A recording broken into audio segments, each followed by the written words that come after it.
예수님이 원하시는 예배라는 제목입니다.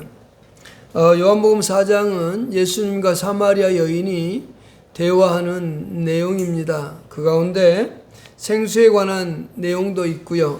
이제 생수에서 좀 더 나아가서 참된 예배에 대해서 말하고 있습니다. 먼저 21절과 22절에서 장소의 문제를 얘기했고, 이제 23절과 24절에서는 정말 참된 예배가 무엇인가에 대해서 설명하고 있습니다. 우리 인간이 살면서 가장 해야 되는 의무가 있다면 그것은 예배하는 겁니다. 하나님을 예배하는 것. 또 그리스도인의 첫째 되는 의무 또한 하나님께 영광을 돌리며 예배하는 겁니다. 왜냐하면 하나님은 예배받기에 합당한 분이시고 또 찬양과 영광과 존귀를 받으시기에 합당한 분이시기 때문에 그렇습니다. 여기 예배한다라는 단어가 있습니다. 그 단어는 절한다, 엎드린다 라고 하는 의미를 가지고 있는 단어인데요. 그 말은 곧 하나님 앞에 엎드려서 절하는 것을 얘기합니다. 여기서 말하고 있는 참된 예배라고 한다면 그냥 엎드려 있는 상태가 아니라 전 인격을 하나님 앞에 꿇어 엎드리는 것을 말합니다. 우리의 전 인격을 하나님 앞에 꿇게 하고 엎드려서 절하는 모습. 그래서 하나님께 영광과 존귀와 찬양을 온전히 그분께 돌려드리는 것, 그것이 참된 예배다라고 말할 수 있습니다. 그런데 오늘 본문에서 보면 우리가 예배의 대상이 누구냐라고 하는 것을 먼저 살펴봐야 되죠. 우리는 수많은 사람들이 신이라는 존재를 만들고 부르면서 그것이 진짜 신이라고 얘기하는 사람들도 있습니다. 성경에 보면 출애굽기 32장에 보면 이스라엘 백성들은 송아지를 만들어 놓고 그 금으로 송아지 만들어 놓고 그것이 우리를 구원하신 신이다 이렇게 숭배하기도 합니다. 그러나 성경은 우리에게 분명히 말씀하기를 출애굽기 20장 3절에서 뭐라고 말씀하는지 한번 읽어보십시다. 너는 나 외에는 다른 신들을 내게 두지 말라라는 애굽에서 나와서 하나님께서 10개의 계명을 주면서 첫 번째 계명입니다. 그런데 모세는 죽기 바로 직전에 이제 자기의 죽음을 앞두고 나서 백성들에게 3번의 설교를 했는데요. 그 중에 그 3번 가운데 설교 가운데 하나의 내용 가운데 그 내용이 있습니다. 마지막으로 백성들에게 하면서 신명기 5장에서 동일한 10계명을 설명했었어요. 거기에서도 첫째 계명을 얘기합니다. 자, 신명기 5장 7절에 뭐라고 돼 있죠? 다 같이요. 시작. 나 외에는 다른 신들을 내게 두지 말지니라 라고 말씀했고요. 또한 마태복음 4장 10절에서 예수님께서 사탄의 시험을 받고 나서 사탄에게 하는 말입니다. 같이 읽겠습니다. 이에 예수께서 말씀하시되 사탄아 물러가라. 기록되었으되 주 너희 하나님께 경배하고 다만 그를 섬기라 하였느니라. 오직 예배는 삼위일체 하나님께만 드려져야 됩니다. 나 외에는 하나님 외에 다른 무엇인가의 예배를 드린다면 그것은 우상이고 잘못되어지는 겁니다. 우리는 하나님을 최고로 섬겨야 됨을 여기서 말해주고 있는 겁니다. 여기 나 외에는 그 말은 하나님만이 절대자다라고 하는 것을 말씀하고 있습니다. 오직 다만 그를 섬기라. 오직 하나님만 섬기라 라고 되어 있는 겁니다. 오늘 우리는 이 땅을 섬기면서 하나님을 경배하고 섬기는 것 당연합니다. 뒤에 하나님께서 우리를 부르셔서 섬기도록 한 것이 이제 3개가 나올 텐데, 그러나 예배의 대상은 오직 하나님밖에 없다라고 하는 거죠.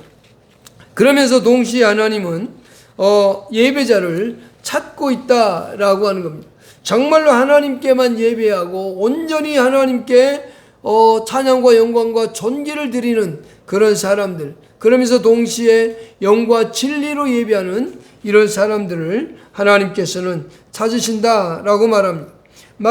요한복음 4장 23절 다시 한번 읽어보겠습니다. 시작. 아버지께 참되게 예배하는 자들은 영과 진리로 예배할 때가 오나니 곧 이때라. 아버지께서는 자기에게 이렇게 예배하는 자들을 찾으시느니라 라고 되어 있습니다. 하나님께서는 예배하는 사람을 찾는다라고 되어 있습니다. 여기서 찾는다는 단어가 있습니다. 구하다, 찾다라는 동사인데요. 이 말은 그가 찾고 계신다라는 겁니다. 그러니까 계속적으로 하나님께서 찾고 계신 상태를 나타내는 겁니다. 2000년 전에도 하나님은 예배하는 자를 찾았고 지금 현재도 예배하는 사람을 찾고 있다는 겁니다. 1000년 전에도 2000년 전에도 그리고 100년 전에도 지금도 계속적으로 하나님은 예배하는 사람을 찾고 있다라는 말입니다. 또 하나의 이 찾는다는 단어의 뜻 가운데 또 하나의 뜻은 요구하다, 원하다라고 하는 의미가 있습니다. 그것은 뭐냐면 하나님께서 요구하고 있고 원하고 있다라는 건데요. 이것들을 이제 정리해 보면 하나님께서는 정말로 사람들이 영과 진리로 예배하는 사람들이 되기를 간절히 열망하고 있다라고 하는 의미가 되겠습니다. 하나님께서 그러니까 우리에게 요구하는 것이 간절하게 하나님께 영과 진리로 예배하기를 갈망하는 마음을 갖고 신앙생활하기를 원하신다라고 하는 것과 또 하나는 하나님은 잃어버린 자를 찾아 구원하는 목자의 심정 가지고 이렇게 예배하는 사람을 찾고 있다라고 하는 거죠. 오늘날 하나님께서 원하는 사람, 그 사람을 첫 번째로 꼽는다면 예배하는 사람입니다. 예배자를 찾고 있다라는 것을 잊어서는 안 됩니다. 하나님께서는 우리를 부르셔서 우리를 통해서 하시기를 원하는 게 세 가지가 있습니다. 오늘 우리들에게 하나님은 세 가지 하기를 원하십니다. 첫 번째는 하나님 섬기기를 원하십니다. 그것이 우리를 부르신 목적이고 교회를 세우신 목적이기도 합니다. 이 교회가 존재하는 것, 우리가 신앙생활하면서 존재하고 살아가는 것은 하나님을 섬기도록 합니다라고 할 수 있습니다. 두 번째는 성도들을 서로 섬기도록 하기 위해서 우리를 부르셨고 그렇게 원하신다 하는 겁니다. 교회 안에서 성도들이 서로 간에 섬김으로써 교회의 지체가 세워져 가고 교회가 든든하게 세워져 가는 겁니다. 교회 안에 속한 모든 성도들은 서로가 서로를 돕고 협력하는 그런 관계, 서로가 존중해주고 높여주는 관계입니다. 교회에서는 자기가 높아지려고 하고 다스리려고 하는 자리가 없습니다. 교회는 목사도 장로님도 권사님도 다 높은 자리에서 지배하는 자리가 아니라 그 자리에 있으면 더욱더 섬기는 자가 되어야 됩니다. 이것이 잘못되어지면 교회는 타락한 모습이 됩니다. 교회는 직분이 나에게 더 중한 직분이 주어졌다라고 하는 의미는 그만큼 많은 사람을 섬기도록 하나님께서 요구하고 있다는 사실이죠. 또한 세 번째는 세상을 섬기기를 하나님은 원하신다는 겁니다. 우리를 통해서 예수 그리스도를 알게 하고 우리를 통해서 세상이 하나님이 살아계시는 것을 알게 하도록 하나님 우리를 그렇게 요구하고 있다는 겁니다. 그래서 우리는 하나님을 섬기고 성도를 섬기고 세상을 섬기며 살아가야 되는 그런 존재입니다. 그런데 여기서 중요한 게 있습니다. 이 세 가지가 하나님을 섬기고 이웃을 섬기고 성도를 섬기고 세상을 섬기는데 순서가 바뀌어지면 안 됩니다. 하나님이 언제나 제일 먼저여야 됩니다. 그렇지 않고 바뀌어버리면 혼돈이 돼버립니다. 언제나 하나님을 제일 먼저 섬기고 그 다음 성도, 그 다음 세상입니다. 이게 순서대로 가야 됩니다.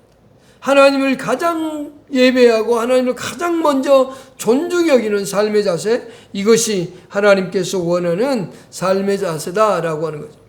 그리고 교회 안에서 우리는 교회 안에서 지어진 직분들이 있죠. 이 직분은 일해라는 겁니다. 그 직분에 맞게 일하도록 하는 겁니다. 목사는 교회 안에서 설교와 가르치는 역할을 주 역할로 하는 겁니다. 주 사역이 바로 설교와 가르침의 사역, 그리고 장로님은 교인들을 신방하고 또 다스리고 교회에 어떤 모든 문제들이 있으면 다 의논하고 교인들을 다독거리고 감싸는 겁니다. 권사님은 교인들을 서로 권면하고 서로 위로하고 다스리고 또 누군가가 힘들어하는가 그것을 살피는 게 권사의 직분입니다. 집사는 정말로 열심히 일하는 직분입니다. 교회 안에서 구제하는 일, 선교하는 일, 여러 가지 일들이 있잖아요. 그것들을 다 섬기는 겁니다. 그러나 우리에게 주어진 직분이 하나 있습니다. 그것은 뭐냐면 성도입니다. 그게 더 중요합니다.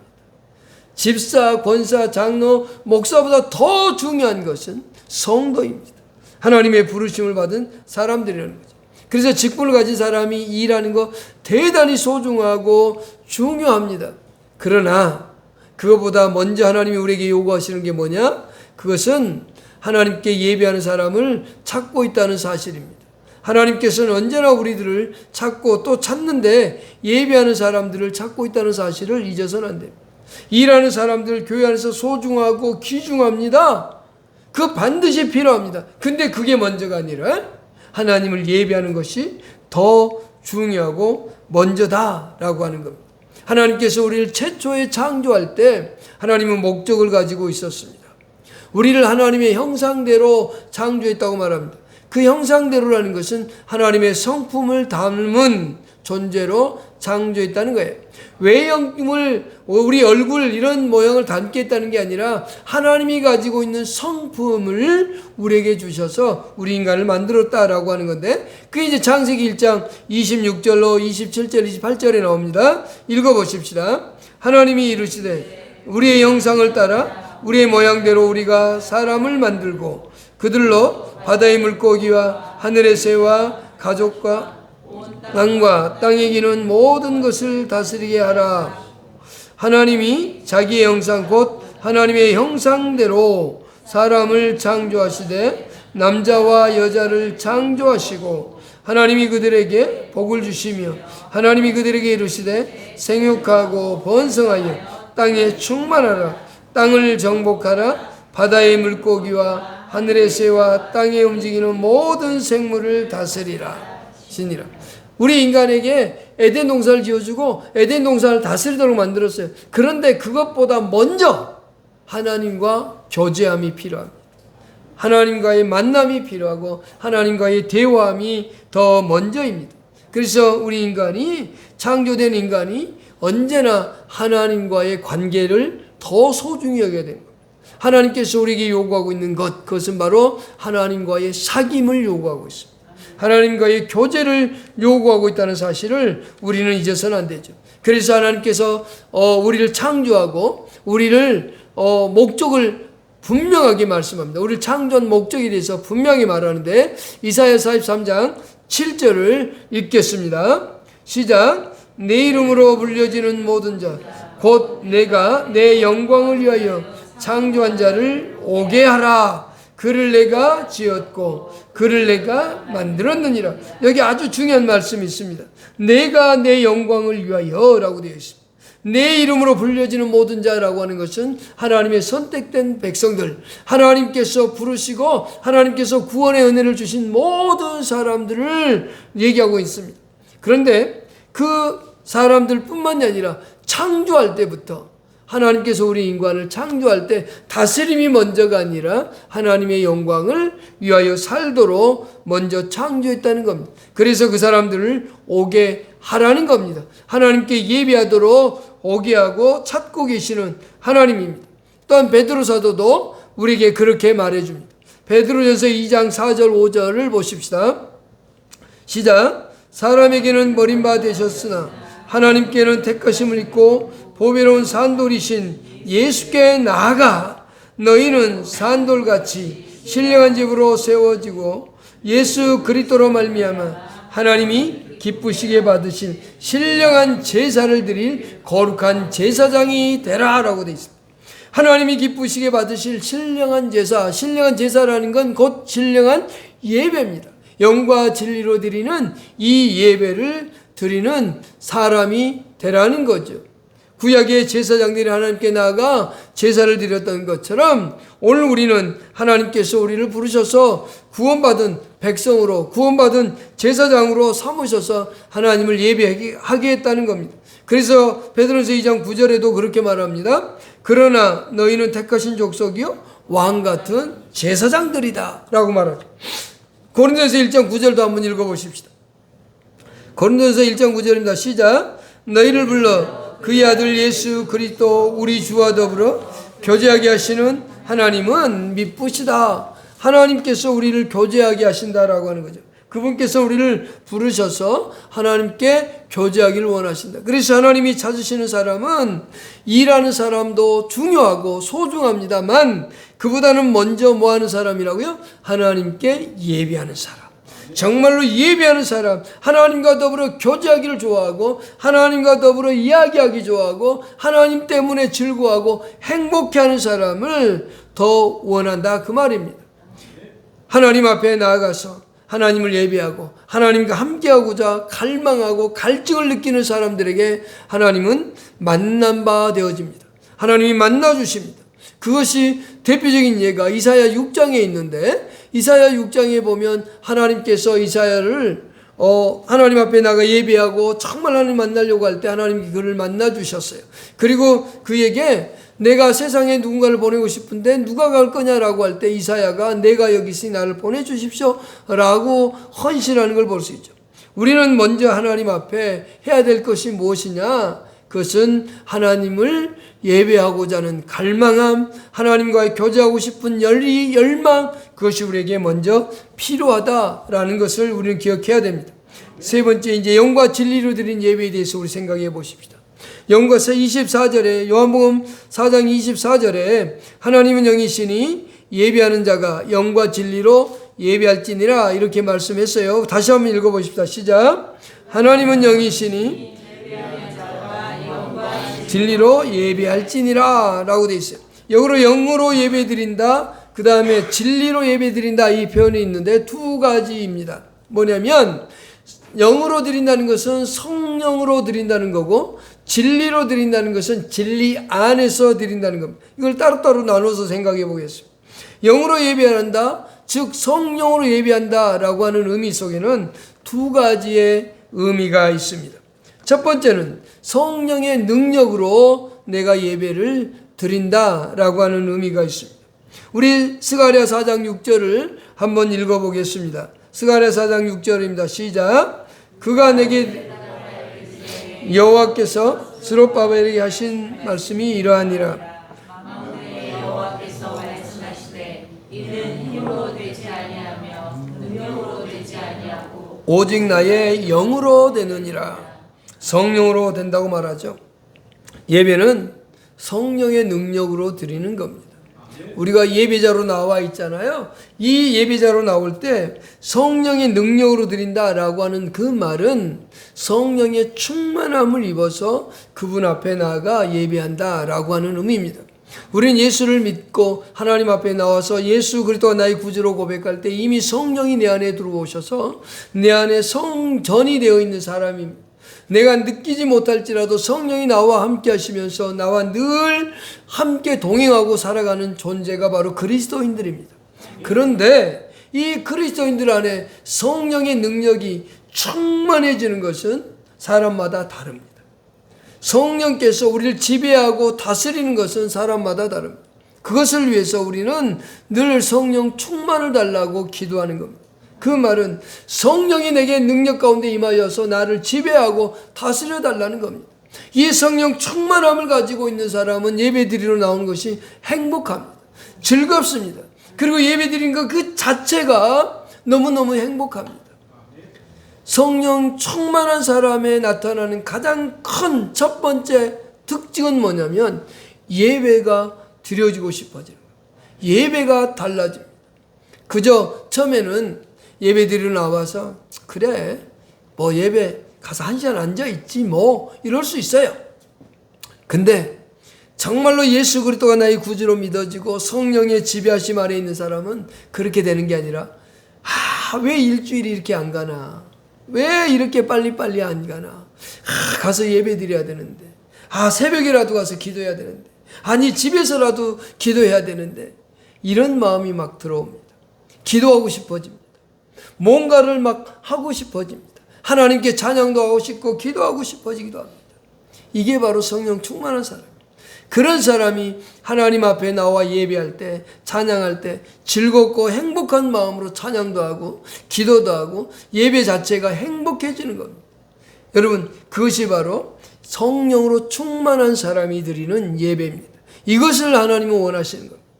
성령으로, 영으로 예배 드린다. 그 말은 성령으로 충만한 상태로 나와 하나님 앞에 예배를 드리는 겁니다. 설령 내가 성령 충만하지 않다면 주여 나를 불쌍히 여겨주십시오. 이 예배를 통해서 성령 충만한 시간 되게 해주십시오. 그런 마음 가지고 나오는 사람입니다. 그런 간절함을 가지고 하나님 앞에 나오는 사람, 그 사람들이 바로 성령 충만한 상태에서 예배를 드리는 겁니다. 두 번째, 성령으로 예배 드린다는 것은 성령의 인도하심을 받으며 예배를 드리는 사람들입니다. 예배 시간에 우리는 순서가 짜여져 있습니다. 그런데 성령의 인도하심을 받는다라고 하는 사람들은 이 예배 순서를 그렇게 중요하게 여기지 않아요. 그래서 뭐 예배 순서가 그렇게 중요한가 해가지고 예배 순서 쭉 있는데 이거 빼버리고 하거든요. 그래서 찬양과 기도하고 찬양하고 기도만 하고 설교하고 기도하고 끝나는 경우가 있어요. 여러분, 그러면 찬양이라는 건 순서 아닌가요? 설교라는 건 순서 아닌가요? 기도하는 거 순서에 다 있잖아요. 그것도 순서거든요. 중요한 것은요, 우리가 예배라고 하는 순서가 쭉 예배의 부르심부터 기원이 있고 뭐 신앙 고백도 있고 이런 순서가 있잖아요. 그 순서마다의 내 마음을 다하는 거예요.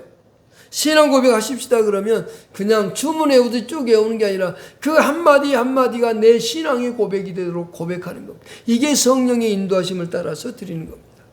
찬양합시다 그랬어요. 우리 아까 그 9장 찬송했잖아요. 얼마나 기쁜 마음으로 찬양합니까? 또 예배 드리기 전에 찬양도 하잖아요. 얼마나 정말 열심을 다해 찬양합니까? 그 모든 것들이 바로 성령의 인도 따라 하는 겁니다. 성령, 우리의 순서대로 정해진 순서에 따라서 찬양을 해도 그 성령의 인도하심 속에서 열정을 다해 찬양하는 겁니다. 그것이 바로 성령의 인도하심을 받는 겁니다. 그냥 형식적으로 라는 말 중요하지 않습니다.